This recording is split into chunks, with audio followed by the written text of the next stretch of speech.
എല്ലാവർക്കും ആത്മനമസ്കാരം.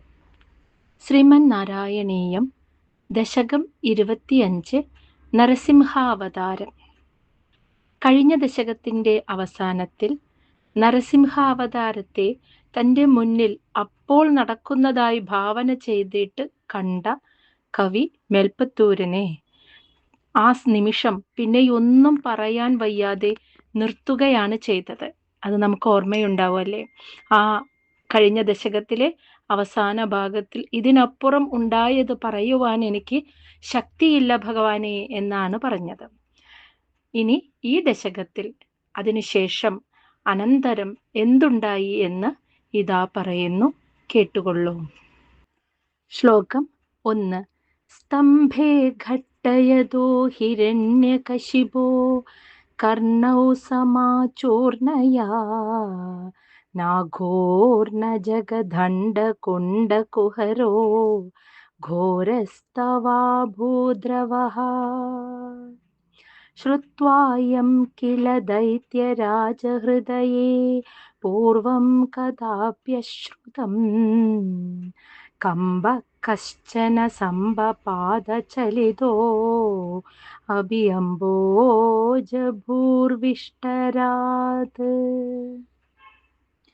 സ്തംഭേ ഘട്ടയതഃ ഹിരണ്യകശിപോഃ കർണൗ സമാചൂർണയൻ ആകൂർണ ജഗദണ്ഡകുണ്ഡകുഹരഃ ഘോരഃ തവ അഭൂത് രവഃ ശ്രുത്വായം കില ദൈത്യരാജഹൃദയേ പൂർവം കദാ അഭി അശ്രുതം കമ്പഃ കശ്ചന സംബപാദഃ ചലിതഃ അഭി അംബോജഭുഃ വിഷ്ടരാത്.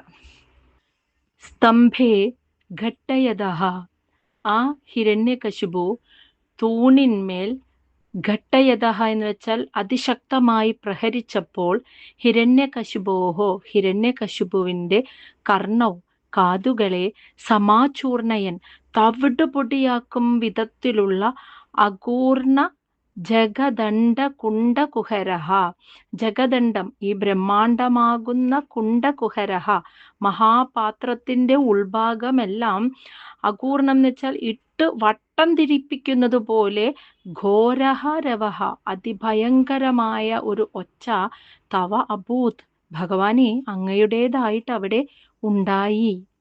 പൂർവം കഥാപി മുൻപൊരിക്കലും, അശ്രുതം കില കേട്ടിട്ടില്ലാത്ത, യം ശ്രുത്വ ഈ ഒരു ഒച്ച കേട്ടിട്ട്, ദൈത്യരാജഹൃദയെ ആ ഹിരണ്യകശിപുവിൻ്റെ ഉള്ളിൽ, കശ്ചന കമ്പഃ എന്തെന്നില്ലാത്ത ഒരു വിറയൽ അല്ലെങ്കിൽ ഒരു പരിഭ്രമം, സംബപാദ കലശലായിട്ടുണ്ടായി.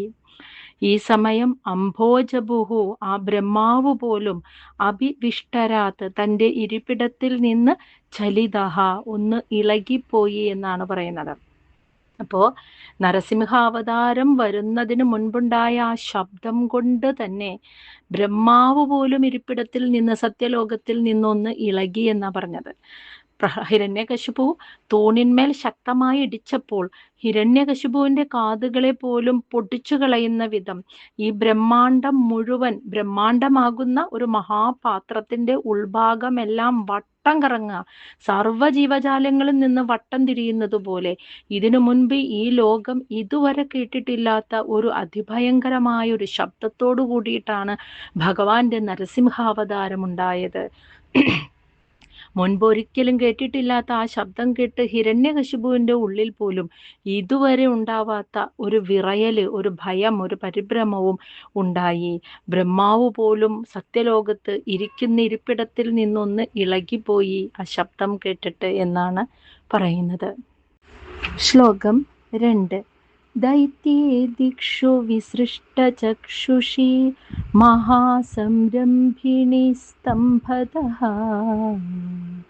സംഭൂതം ന മൃഗാത്മകം ന മനുജാകാരം വപുസ്തേ വിഭോ കിം കിം ഭീഷണമേതദദ്ഭുതമിതി വ്യുദ്ഭ്രാന്തചിത്തേ സുരേ വിസ്ഫോർജദവളോഗ്രരോമവികസത് വർഷ്മാ സമാജ്രംഭദാഃ. ദൈത്യേ ദിക്ഷു വിസൃഷ്ട ചക്ഷുഷി മഹാസംരംഭിണി സ്തംഭതഃ സംബോധം ന മൃഗാത്മകം ന മനുജാകാരം വപുഃ തേ വിഭോ കിം കിം ഭീഷണം ഏതദ അദ്ഭുതം ഇതി വ്യുദ്ഭ്രാന്ത ചിത്തേ അസുരേ വിസ്ഫൂർജത് ധവളോഗ്ര രോമ വികസത് വർഷ്മാ സമാജൃംഭതാഃ.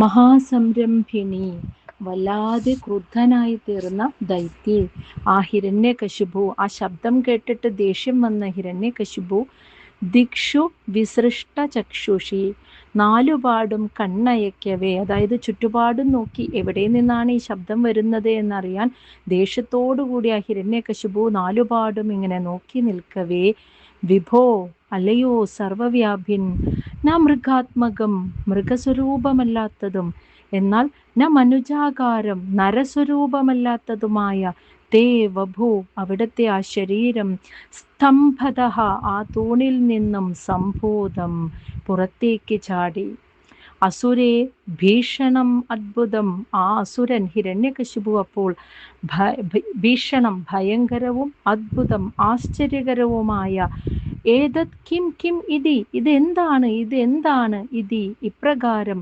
ഉള്ളാലെ, തൻ്റെ ഉള്ളിൽ വ്യുദ്ഭ്രാന്ത ചിത്തേ, അതായത് ഉള്ളിൽ ഒന്ന് അമ്പരന്നവനായി നിന്നുകൊണ്ട് ചിന്തിച്ചു, ഇതെന്താണ് എന്ന് ഇങ്ങനെ ചിന്തിച്ചുകൊണ്ട് അമ്പരന്ന് നിൽക്കവേ, വിസ്ഫൂർജത് ധവളോഗ്ര രോമം, അതായത് എഴുന്നേറ്റ് നിൽക്കുന്ന വെളുത്ത അഗ്രം, കൂർത്ത രോമങ്ങൾ, വികസത് വർഷ്മാ, അതായത് തടി, ശരീരം പെരുകുന്ന ഉടലോടുകൂടി, ആ രോമങ്ങളാൽ തടി ഇങ്ങനെ പെരുകുന്ന ഉടലോടുകൂടിയവനായിട്ട് സമാജൃംഭതാഃ, വളരുവാൻ തുടങ്ങി.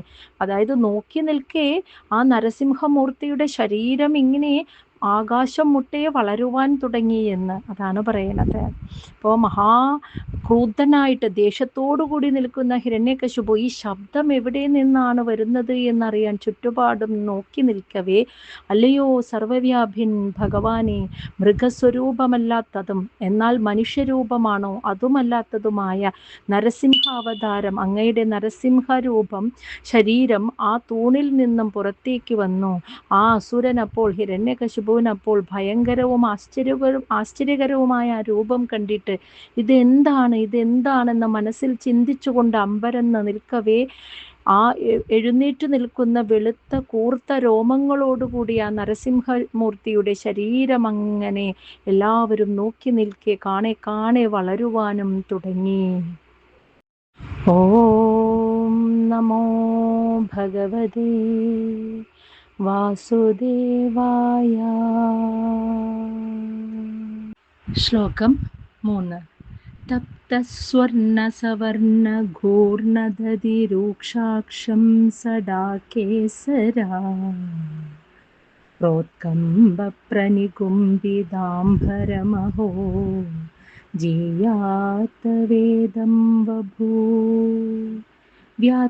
വ്യാപ്തമഹാധരീ സഖമുഖം ഗദ്ഗോഗ്രവൽഗന്മഹാ ജിഹ്വാനിർഗമദൃശ്യമാനസുമഹാ ദംഷ്ട്രായുഗോഢാമരം.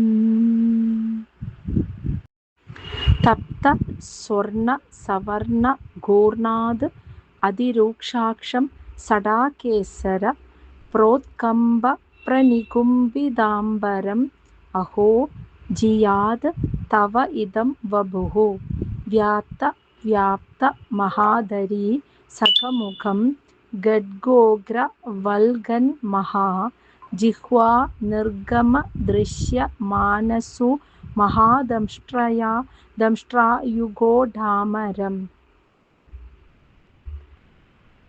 തപ്ത സ്വർണ സവർണ ഘൂർണാത് അതിരൂക്ഷാക്ഷം. തപ്ത സ്വർണം, ഉരുക്കിയ സ്വർണം, തങ്കത്തിൻ്റെ സവർണം, ആ തിളക്കം, ആ നിറമുള്ളതും, ഉരുക്കിയ സ്വർണത്തിൻ്റെ നിറമുള്ളതും, ഘൂർണാത് അതിരൂക്ഷാക്ഷം, ഉരുട്ടി മിഴിച്ചവയും അത്യുഗ്രങ്ങളുമായ കണ്ണുകളോട് കൂടിയതും. ആ നരസിംഹമൂർത്തിയുടെ ശരീരവർണ്ണനയാണ് ഇവിടെ പറയുന്നത്. ഉരുക്കിയ സ്വർണത്തിൻ്റെ നിറമുള്ള നിറമുള്ളവയും ഉരുട്ടിയ അത്യുഗ്രമായ മിഴിച്ച കണ്ണുകളോടു കൂടിയവയും, സടാകേസരം ചിടകെട്ടിയ സ്കന്ധരോമങ്ങൾ, പ്രോത്കമ്പ പ്രനികുംബിതാംബരം, അതായത് ആ സ്കന്ധരോമങ്ങൾ ആകാശം മുച്ചൂടും മൂടിക്കളയുന്ന രീതിയിൽ വിസ്താരമേറിയ സടയോടു കൂടിയതായിരുന്നു ആ നരസിംഹമൂർത്തിയുടെ ശരീരരോമങ്ങൾ. ചിടകെട്ടി നിൽക്കുന്ന സ്കന്ധരോമങ്ങളും ആകാശം മുഴുവൻ മൂടിക്കളയുന്ന രീതിയിൽ അത്രയ്ക്കും വിസ്തൃതമായി വിസ്തരിച്ചു നിൽക്കുന്ന സടകളോടു കൂടിയ വ്യാപ്ത മഹാദരീ സഖമുഖം, അതായത് വ്യാപ്തം മഹാഗുഹയ്ക്ക് സദൃശ്യമായി തീർന്ന വായയോടു കൂടിയതും, ഗഡ്ഗോഗ്രവൽഗന്മഹാ വാളുപോലെ ഭയങ്കരമായി കിടക്കുന്ന ചുഴലുന്ന ജിഹ്വ, മഹാജിഹ്വ ചുഴലുന്ന ഊക്കന്നാവും, നിർഗമദൃശ്യമാനഃ പുറത്തേക്ക് നീട്ടുമ്പോൾ ദൃശ്യമാനഃ കാണപ്പെടുന്ന സുമഹോ ദംഷ്ട്രായുഗോഡാമരം കാണപ്പെടുന്ന 2 വലിയ ദംഷ്ട്രകളും ഏറ്റവും ഭയങ്കരവുമായിരുന്നു. വാളുപോലെ ഭയങ്കരമായി കിടക്കുന്ന മൂർച്ചയേറിയ വാളുപോലെ അഗ്രഭാഗം കിടക്കുന്ന ഊക്കൻ നാവ്, ആ നാവ് പുറത്തേക്ക് നീട്ടുമ്പോൾ കാണപ്പെടുന്നത് 2 വലിയ ദംഷ്ട്രകളും. ഇതെല്ലാം കൊണ്ടും ഏറ്റവും ഭയങ്കരവും. അഹോ, അത്ഭുതം തന്നെ.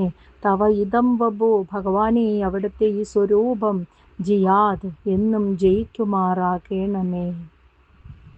ഇപ്പോൾ ഉരുക്കിയ തങ്കത്തിൻ്റെ നിറവും ഉരുട്ടിയതും മിഴിച്ചതും അത്യുഗ്രവുമായ കണ്ണുകളായിരുന്നു നരസിംഹമൂർത്തിയുടെ. ചിടകെട്ടിയ സ്കന്ധരോമങ്ങൾ, ആകാശം മുഴുവൻ മൂടിക്കളയുന്ന രീതിയിൽ വിസ്താരമേറിയ സടകൾ, മഹാഗുഹയ്ക്ക് സദൃശ്യമായി തീർന്ന വായ. നരസിംഹമൂർത്തി വായ തുറന്നപ്പോൾ ഒരു വലിയ ഗുഹ പോലെയായിരുന്നു. ആ ഗുഹയ്ക്കകത്ത് വാളുപോലെ ഭയങ്കരമായി കിടക്കുന്ന ചുഴലുന്ന ഊക്കൻ നാവ്, ആ നാവ് പുറത്തേക്ക് നീട്ടുമ്പോൾ കാണപ്പെടുന്ന 2 വലിയ ദംഷ്ട്രകൾ, എല്ലാം കൊണ്ടും അത്യധികം ഭയങ്കരമായ രൂപമായിരുന്നു നരസിംഹമൂർത്തിയുടേത്. ആശ്ചര്യകരമായ ആ രൂപം, അവിടുത്തെ ഈ സ്വരൂപം എന്നും ജയിക്കുമാറാകണമേ. ശ്ലോകം 4. ഉത്സർപ്പദ്വലിഭംഗഭീഷണഹനോ ഹ്രസ്വസ്തവീയസ്തരാ, ഗ്രീവം പീവരദോ ശതോദ്ഗതനഖ ക്രൂരാംശുദൂരോൽബണം, വ്യോമോലംഘി ഘനാഘനോപമഘന പ്രധ്വാനനിർധാവിതാ, സ്പർദ്ധാലുപ്രഗരം നമാമി ഭവതാ തത്നാരസിംഹവഭോ. ഉത്സർ പദ്വലി ഭംഗഭീഷണഹനു ഹ്രസ്വസ്തവീയസ്തരഗ്രീവം പീവരദോ ശതോദ്ഗത നഖ ക്രൂരാം ശുദൂരോൽബണം, വ്യോമോലംഘി ഘനാഘന ഉപമഘന പ്രധ്വാന നിർധാവിത, സ്പർദ്ധാലുപ്രഗരം നമാമി ഭവത തത് നാരസിംഹവപുഃ. ഉത്സർപ്പദ്വലി ഭംഗഭീഷണഹനു, അതായത് ഉത്സർപ്പദ്വലി മേൽപോട്ട് വലിയുമ്പോൾ ചുളിവുകൾ വീണിട്ട്, ഭംഗഭീഷണഹനു ഭയങ്കരമായി തീരുന്ന കീഴ്കവിളുകളോട് കൂടിയതും, അതായത് കീഴ്ത്താടി ഉണ്ടല്ലോ ആ ഭാഗം, മേൽപോട്ടിങ്ങനെ വലിയുമ്പോൾ ചുളിവുകൾ വന്നിട്ട് ഭയങ്കരമായി കാണുന്ന കീഴ്ത്താടി, കീഴ്കവിളുകൾ ഉള്ളതും, ഹ്രസ്വസ്തവീയസ്തരഗ്രീവം ഹ്രസ്വം നീളം കുറഞ്ഞ് നന്നേ തടിച്ച കഴുത്തുള്ളതും, ഗ്രീവം കഴുത്തുള്ളതും, പീവരദോ ശതോദ്ഗത നഖം, അതായത് തടിച്ച അനേകം കൈകളിലെ നഖങ്ങളിൽ നിന്നും, ശതോദ്ഗത നഖം എന്ന് വെച്ചാൽ അനേകായിരം കൈകളിൽ നിന്നും വരുന്ന അനേകായിരം നഖങ്ങളിൽ നിന്നും, ക്രൂരാംശു ദൂരോൽബണം, അതായത് ആ നഖങ്ങളിൽ നിന്നും പ്രസരിച്ച തീക്ഷണങ്ങളായ രശ്മികളാൽ അതിഭീഷണവും, വ്യോമോലംഘി ആകാശം മുട്ടി നിൽക്കുന്നതും, ഘനാഘനോപമ ഘന പ്രധ്വാന നിർധാവിത, അതായത് ഘനാഘനോപമ മഴ പെയ്യാൻ ഒരുങ്ങിയ മേഘങ്ങളുടെ ആ ഒരു ഘനപ്രധ്വാന ഇടിമുഴക്കത്തിന് തുല്യമായ നിർധാവിത അട്ടഹാസത്താൽ സ്പർദ്ധാലുപ്രകരം എതിരാളിക്കൂട്ടത്തെ ആ അസുരന്മാരെ ആട്ടിയോടിച്ചതുമായ ഭവതഃ അവിടത്തെ തത് നാരസിംഹം ആ നാരസിംഹ ആകാരമായ വപുഹു വപുസിനെ നമാമി ഞാനിതാ നമസ്കരിക്കുന്നു എന്ന്. അപ്പൊ ആ നരസിംഹമൂർത്തിയുടെ ശരീരത്തെയാണ് പറയുന്നത്. മേൽപോട്ട് വലിയുമ്പോൾ ചുളിവുകൾ വീണ് കാണുന്ന ഭയങ്കരമായ കീഴ്ക്കവിളും നീളം കുറഞ്ഞ് നന്നേ തടിച്ച കഴുത്തും അനേകം കൈകളിലെ തടിയുള്ള കൈകളിലെ അനേകം കൈകളിൽ നിന്നും വരുന്ന അനേകം നഖങ്ങളിൽ നിന്നും പുറത്തേക്ക് വരുന്ന തീക്ഷണമായ രശ്മികൾ, ആ പ്രകാശത്തിന്റെ അതിതീക്ഷ്ണതയും ആകാശം മുട്ടി നിൽക്കുന്നതും മഴ പെയ്യാനൊരുങ്ങിയ മേഘങ്ങളുടെ ഇടിമുഴക്കത്തിന് തുല്യമായ അട്ടഹാസവുമുള്ള അത് കണ്ട് പേടിച്ച് അസുരന്മാരെ ആട്ടിയോടിച്ചതുമായ ഭഗവാനെ അവിടുത്തെ ആ നരസിംഹ ആകാരം നരസിംഹ ശരീരത്തെ ഞാനിതാ വണങ്ങുന്നു എന്നാണ് പറയുന്നത്. ശ്ലോകം 5. നൂനം വിഷ്ണുരയം നിഹന്യമുമിതി ഭ്രാമ്യദ്ഗദാഭീഷണം ദൈത്യേന്ദ്രം സമുപാദ്രവന്തമധൃതാ ദോർഭ്യാം മൃദുഭ്യാമമും വീരോ നിർഗളിതോധഗഡ്ഗഫലകൗ ഗൃഹ്ണൻ വിചിത്രശ്രമാൻ വ്യാവൃണ്വൻ പുനരാപപാദഭുവന ഗ്രാസോദ്യതം ത്വാമഹോ. നൂനം വിഷ്ണുഃ അയം നിഹന്മി അമും ഇതി ഭ്രാമ്യദ്ഗദാ ഭീഷണം ദൈത്യേന്ദ്രം സമുപാദ്രവന്തം അധൃതാഃ ദ്വാർഭ്യാം മൃദുഭ്യാം അമും വീരഃ നിർഗളിതഃ അധ ഗഡ്ഗഫലകൗ ഗൃഹ്ണൻ വിചിത്രശ്രമാൻ വ്യാവൃണ്വാൻ പുനഃ ആപപാദ ഭുവന ഗ്രാസോദ്യതം ത്വാം അഹോ. അയം വിഷ്ണുഃ നൂനം ഇവൻ ആ വിഷ്ണു തന്നെയായിരിക്കണം തീർച്ച. അമും നിഹന്മി ഇവനെ ഞാൻ തന്നെ കൊല്ലണം. ഇതി ഇപ്രകാരമൊക്കെ ചിന്തിച്ച് ഭ്രാമ്യദ്ഗദാഭീഷണം തൻ്റെ കയ്യിലെ ഭയങ്കരമായ ഗദയെ ചുഴറ്റിയും കൊണ്ട് സമുപാദ്രവന്തം ഓടിയണയുന്ന അമും ആ അസുരരാജനെ അമും ദൈത്യേന്ദ്രം ആ അസുരരാജനെ ഹിരണ്യകശിപുവിനെ പൃഥുഭ്യാം ദോർഭ്യാം തൻ്റെ തടിച്ച കൈകൾ കൊണ്ട് അധൃത ഭഗവാനെ അവിടുന്ന് കടന്നു പിടിച്ചു. എന്നാൽ വീരഹ ആ വീരനായ മിടുക്കനായ ഹിരണ്യകശിപു നിർഗളിതഃ അതാ ആ പിടിയിൽ നിന്നും കുതറി ചാടിയിട്ട് പിന്നീട് ഗഡ്ഗഫലകൗ ഗൃഹ്ണൻ ഉടനെ വാളും പരിചയും എടുത്ത് വിചിത്രശ്രമാൻ വ്യാവൃണ്വാൻ പല അടവുകളും കാട്ടുകയും ചെയ്തുകൊണ്ട് നിന്നു. എന്നാൽ ഭുവനഗ്രാസോദ്യതം ത്വാം ഈ ലോകമായ ലോകം മുഴുവനും വിറപ്പിച്ച് ഈ ലോകമായ ലോകത്തെ മുഴുവനും പിടിച്ചു വിഴുങ്ങാൻ ഒരുങ്ങി നിൽക്കുന്ന ഭഗവാനെ അങ്ങയുടെ നേരെ പുനഃ പിന്നെയും ആപപാത അഹോ അവൻ ആ മടയൻ ഭഗവാന്റെ നേർക്ക് ചാടി വീണു. ആശ്ചര്യം തന്നെ എന്ന് പറയാൻ കേട്ടോ ഇവിടെ. അതായത് ഹിരണ്യകശിപുവിന് മനസ്സിലായി ഇത് ആ വിഷ്ണു തന്നെയാണ്, ഇവനെ ഞാൻ തന്നെ കൊല്ലണമെന്ന് തീരുമാനിച്ചിട്ട് തൻ്റെ കയ്യിലുള്ള ഗദ ചുഴറ്റിക്കൊണ്ട് ഭഗവാന്റെ നേരെ ഓടി അണഞ്ഞങ്ങോട്ട് വന്നു. ഭഗവാനാകട്ടെ തൻ്റെ തടിച്ച കൈകൾ കൊണ്ട് അവനെ കടന്നു പിടിച്ചു. എന്നാൽ മിടുക്കനായ ഹിരണ്യകശിപു ആ മിടുക്കൻ കുതറി പിടിപിടിപ്പിച്ചിട്ട് ചാടി ഭഗവാന്റെ കയ്യിൽ നിന്നും പുറത്തേക്ക് ചാടിയിട്ട് വീണ്ടും ഉടനെ വാളും പരിചയം എടുത്ത് ഭഗവാന്റെ നേർക്ക് ചാടി വന്നിട്ട് പലതരത്തിലുള്ള അടവുകളും കാണിച്ചു. എന്നാൽ അവൻ അറിയണില്ല ഭഗവാന്റെ ഈ ഒരൊറ്റ നരസിംഹ അവതാരം കണ്ട് ഈ ലോകം മുഴുവനും പേടിച്ച് വിറച്ചു നിൽക്കുകയാണ്. അങ്ങനെയുള്ള ഭഗവാന്റെ നേരെയാണ് ഞാൻ ഈ ചാടി വീണിരിക്കുന്നത് എന്ന് അവന് മനസ്സിലാക്കാൻ പറ്റുന്നില്ലല്ലോ. അത്ഭുതം തന്നെ, ആശ്ചര്യം തന്നെ എന്ന് പറയുകയാണ്. ഇതോടെ നമ്മൾ ഈ ഒരു ദശകത്തിൻ്റെ 5 ശ്ലോകങ്ങൾ വെച്ച് ഇവിടെ നിർത്തുകയാണ്. ബാക്കി അടുത്ത ഭാഗത്തിൽ.